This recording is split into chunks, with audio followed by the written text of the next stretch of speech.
October 8, 2025. Envigado, Colombia, U.S. Naval intelligence has identified a major threat spreading across the region. What looks like an ordinary garage on a forgotten industrial lot is actually something far more dangerous. Behind that unassuming door, 5 underground reactors are running around the clock, refining cocaine and methamphetamine in staggering quantities, enough to devastate an entire nation. A deadly partnership has formed between Colombian and Venezuelan cartels, with shipments headed straight for American streets. For 3 months, the FBI and Colombian National Police have been following the trail through shell companies, unmarked trucks, and encrypted financial transfers.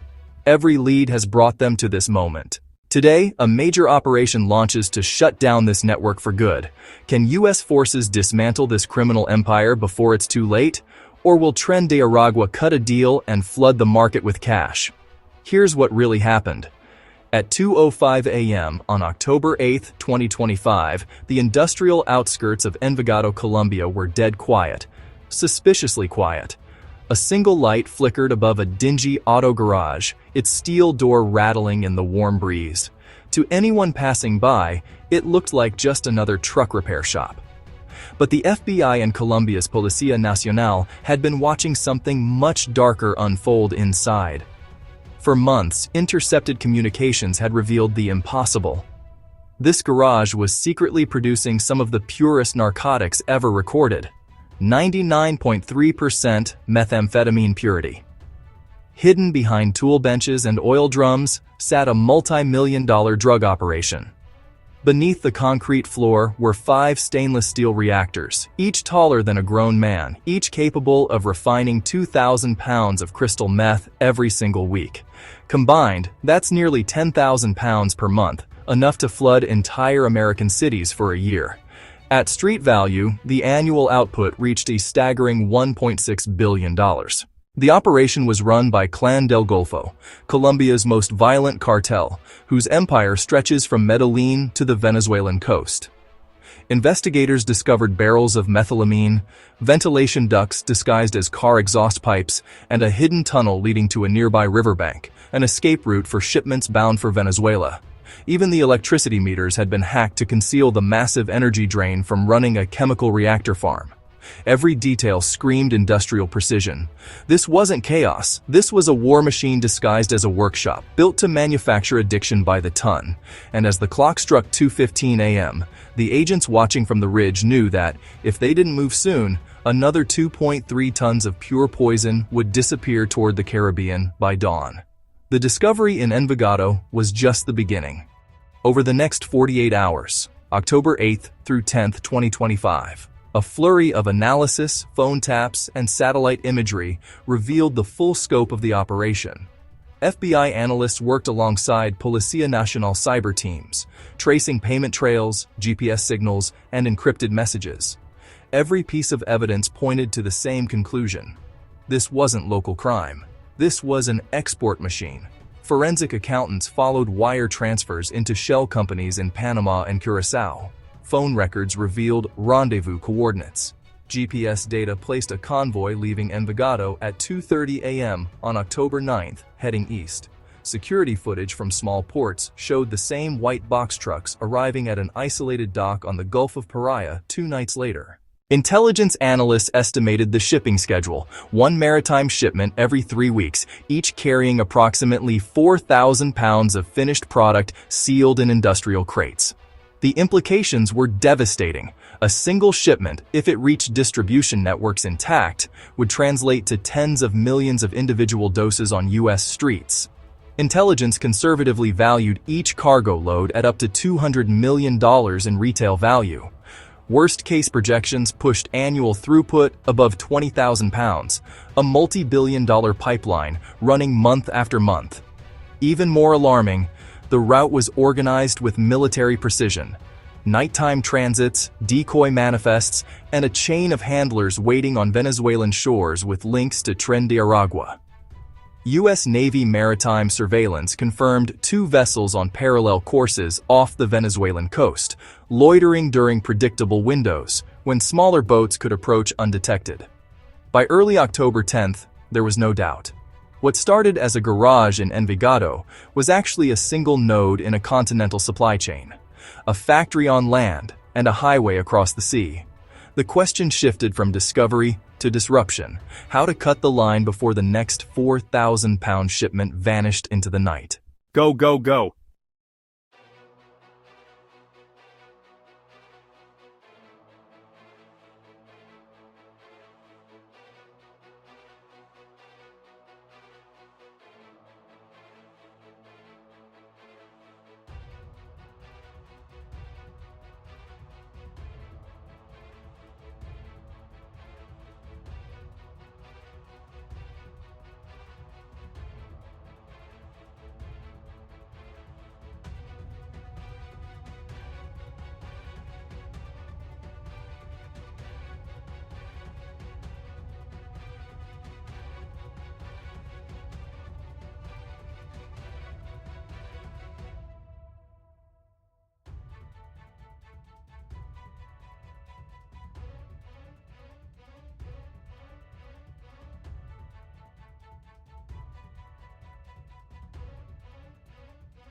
The firefight lasted only 7 minutes, but agents fired more than 1,400 rounds. When the gunfire finally ceased, an eerie silence fell. Then came a shocking discovery. Behind a false wall sat a cold concrete vault. Inside, 6,000 pounds of pure crystal meth were stacked like glass bricks, wrapped in plastic labeled auto filters. Its U.S. street value exceeded $480 million. Enough for nearly 30 million doses, roughly equivalent to supplying the entire population of Texas.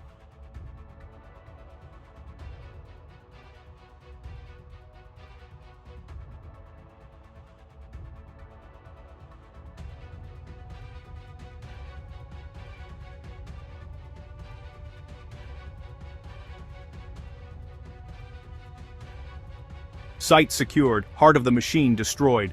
They thought the battle was over. They were wrong. What happened next turned the Caribbean into a war zone. At 3:02 a.m. on October 11, 2025, the operation that began in Envigado shifted eastward toward the Caribbean. The garage was burning behind them, but encrypted FBI transmissions revealed something worse. 2 ships were already offshore. Data recovered from seized phones showed coordinates in the Gulf of Paria, 35 nautical miles off the Venezuelan coast, where a major deal was about to go down. On those ships floated the last remaining link in the drug pipeline, more than 4,000 pounds of pure methamphetamine packed in steel barrels, worth approximately $80 million. The U.S. Navy and Colombian Coast Guard had been monitoring the operation for hours. Off Venezuela's coast, the USS Wichita, a literal combat ship, along with a Poseidon P-8A patrol aircraft, tracked the cartel's vessels using infrared technology. One was a rusted freighter called the San Miguel, escorted by 2 smaller speedboats carrying Tren de Aragua gunmen. Naval radar confirmed 12 armed men on board with machine guns mounted on the bow. They were ready to fight for their billion-dollar cargo. The cartel had relied on fog and darkness as cover. Instead, it became their trap. At 3:19 a.m., with rough seas churning, a Navy MH-60R Seahawk helicopter flew low, its searchlight piercing the black waves. The cartel's response: a hail of bullets. Tracer rounds drew red arcs across the water. The Seahawk banked sharply as its .50 caliber GAU-21 gun returned fire. One of the gunboats caught fire, shells exploding in a storm of flame.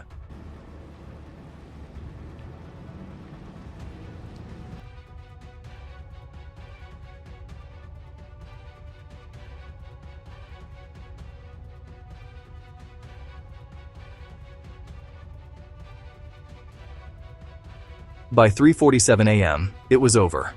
The cargo ship burned silently on the horizon as dawn began to break. 17 cartel members were arrested, and more than $350 million in drugs were recovered from the sea.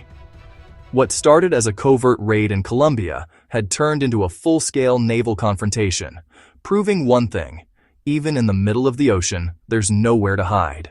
By October 12, 2025, the fires had cooled, but the shockwaves were just beginning.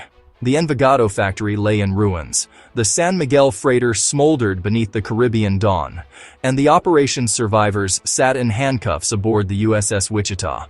For the FBI and Colombian authorities, this wasn't just a victory, it was a revelation.